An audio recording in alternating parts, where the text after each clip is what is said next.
Hi, my name is Dennis Siri. I am Executive Director and founder of the New York City Independent Film Festival, Independent in Spirit, International at Heart, and this is the New York City Independent Film Festival Meet the Filmmakers podcast. Join us while we meet this year's filmmakers. Thank you. Bye-bye.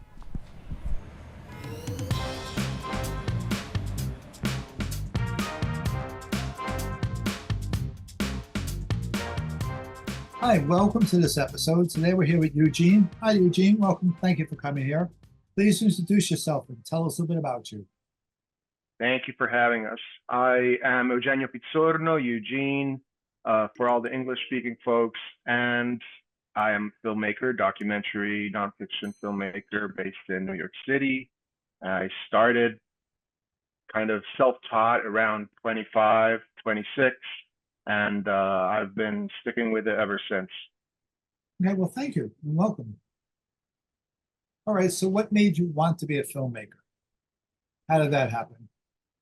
Well, yeah, that's a very good question, actually. I think I'm still trying to figure out what happened and why I decided to do this, and I'm still committed to it.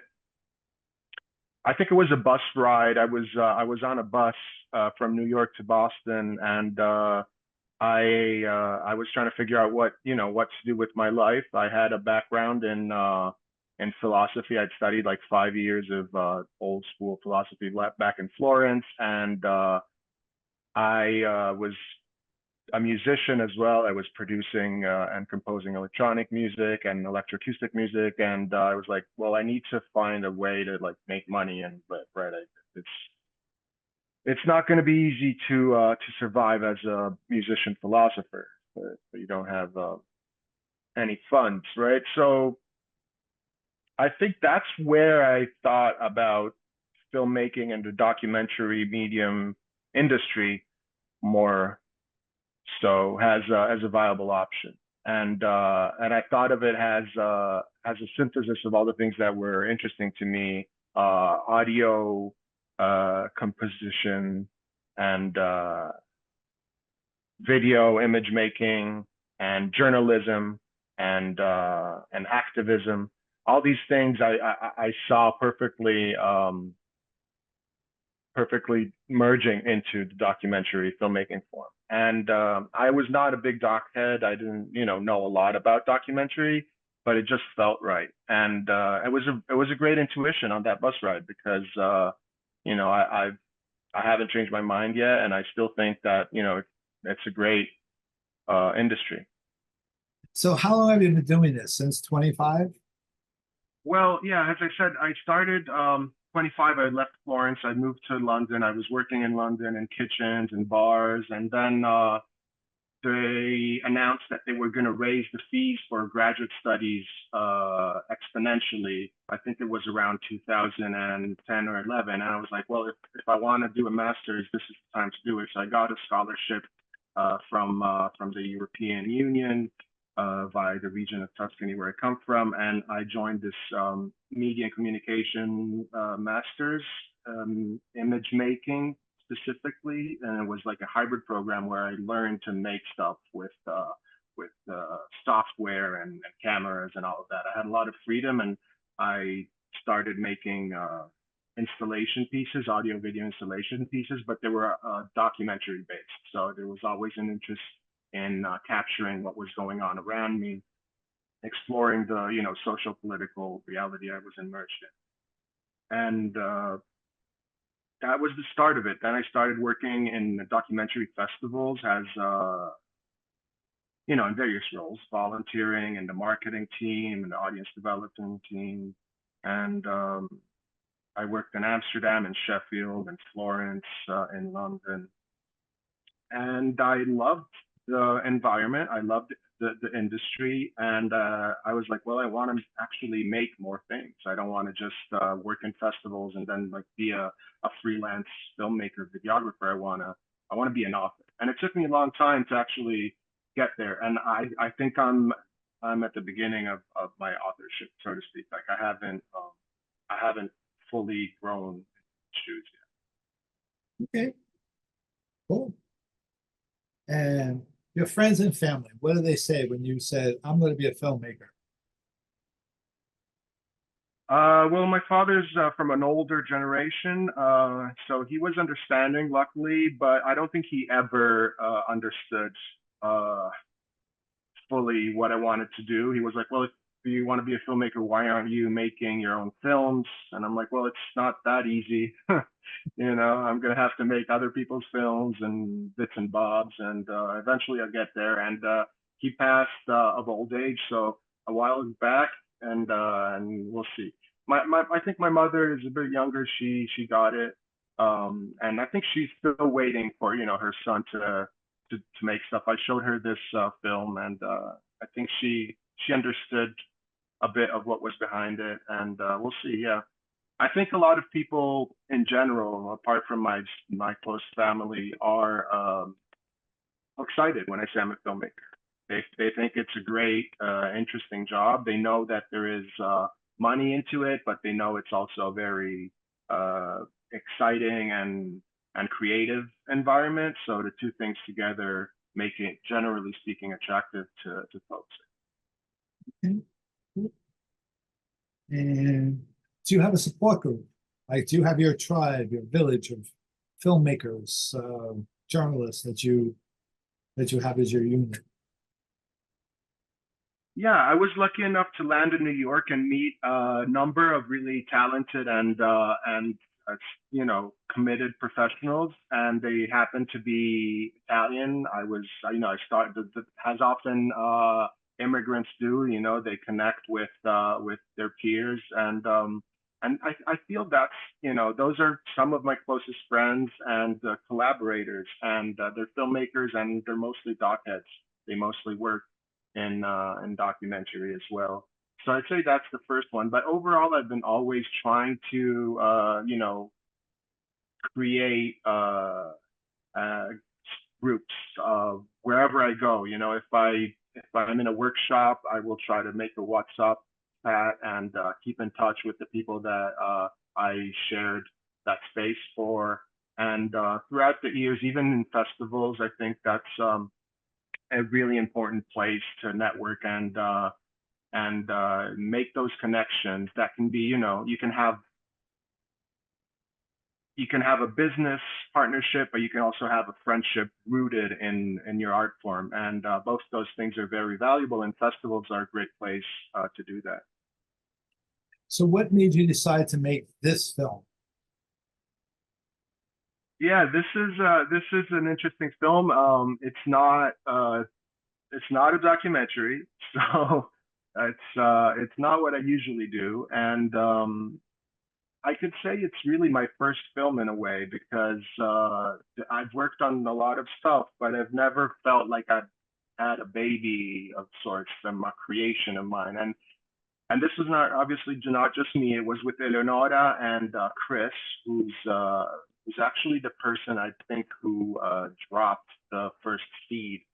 Chris Casey. She's not a filmmaker, but she's a writer and an artist, and passionate about Mina Loy. And she reached out to me and she talked to me about her passion for this author that I didn't know, and she shared this very powerful poem with me. And I was like, we should make a movie. We should make something.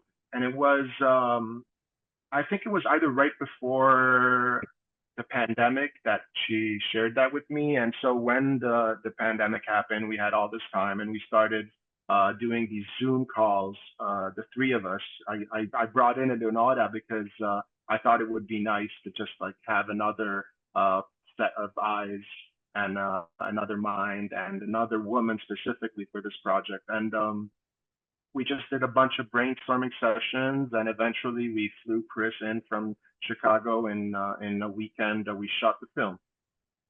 So I'm going to put the next two questions together. What was the hardest part, and what was the most fun about making this movie? It's a good question. I think the hardest part was finishing it. You reach a point where you feel you're very close, but the enthusiasm wanes. You feel sometimes you might be alone. Maybe your sound guy is not replying to your emails, and you're like, "What? Who's going to make the soundtrack now?" I need the sound design to make this work, or your assistant, whatever is not available, especially in these independent projects, right? So sometimes you're like, did I just let it go? And believe me, I have a number of unfinished projects in my archive, and yeah, I think that was hard to find like the courage, the strength, the time to just power through and bring the project across the finish line. Fun part, I think it was the whole process up to the end. Specifically the brainstorming that was kind of long and very interesting because kind of multidisciplinary in the sense that Chris is a figurative artist and a writer, and Leonora has her own background in documentary and ethnographic documentary, and I have my obviously vision, and this was just interesting, just like this process on Zoom for months, and then making it. The weekend we took, we bought the Super 8 film. It was the first time I ever shot on Super 8, and that was very, very, actually probably the most interesting part to me was that shooting for the first time in Super 8, being extremely specific and rigid in the shot selection and prepping the scene, something that I never do because I'm not a fiction filmmaker, so I'm not used to it. So in a sense, it was the opposite of what I'm used to do, because I'm used to just like press record and see what happens as a documentary film. Not really, but often. This was the opposite. This was the opposite, and every minute was money, because it cost to buy the film and to develop it, especially. So that was challenging and fun. Now, what type of filmmaker would you say you are? Are you the type of filmmaker that makes a film, you finish it, and you pay, that baby's out the door, and I'm going to move on to the next project? Or do you always look at that and go, someday I'm going to go back and fix it? Well, I would say it's absolutely the first kind, at least for now. That's what I'm feeling. I made so many films, as I said, but I definitely feel like the baby's out there, and it has its own life. It will be in festivals, whatever. It kind of feels like I didn't make it almost. It feels like specifically this film, who's seen it will understand that it feels like a dream, something that is obviously yours and it's very intimate, but it comes from somewhere else and you really don't understand it fully, like what happened. But I'm trying to get some captions, some yellow captions burnt into film, and some tweaks on the soundtrack as we speak. I'm trying to do that. So I'm also the type of filmmaker that's going to try to fix something if it needs to be fixed. So a bit of both, but definitely the feeling of having something leave your life and kind of move on. That's I think a great feeling that filmmakers can experience. So in the indie film world, none of us are ever going to make enough money to buy mansions and jets, not making indie movies. What does success look like? What does it feel like? What is success in the indie film? I think it's just waking up every day motivated and happy to work on something that is meaningful to you, with people that share your vision and share your joy. I think that the process is what counts. The fact that you are getting, visibility or into a lot of festivals or funding or grants doesn't really necessarily say anything about your work and the quality of your work, and especially about your journey as a filmmaker and as a human. So I think the feeling of waking up in the morning and working on something that you're extremely passionate about, that's what's going to tell you if you are on the right track or not. If you're working on Oscar-winning movies, but your life is hell and you're frustrated and you have anxiety and you hate everyone on set, I don't know if that's a measure of success. Sure. That is true. Okay, so somebody comes along and goes, hey, Uncle Gene, I'm going to be a filmmaker. What would you say? I think I'd share, the answers that you prompted me to give, right? Regarding what success looks like, to maybe chase the feeling of joy and satisfaction, and not necessarily an empty idea of fame. And then I would probably, try to direct them in the right direction, in the sense of understanding what their motivations are. And I think a big issue is specialization in this industry, something that I still struggle with, because I tend to be just like a overall all round filmmaker figure, and it's not necessarily the best way to move forward in this industry. Often people, specialize, and that will allow them to become extremely good at that very specific thing that they do, and eventually work at higher levels with, I guess, a higher budget and possibly a higher reward system. But yeah, I think specialization is a big issue, and so I would maybe try to understand if they want to do something specific within the industry, and what that is and why they want to do it. Okay. I mean, that's it for my questions. I guess at this point, anything you feel like saying, any comments, any? No, that was great. I like I liked how we didn't talk about the film at all and just talked about filmmaking and filmmakers. That's really interesting. I'm very curious to see what you do with this, and to hear other voices and how you mix them together. Okay, great.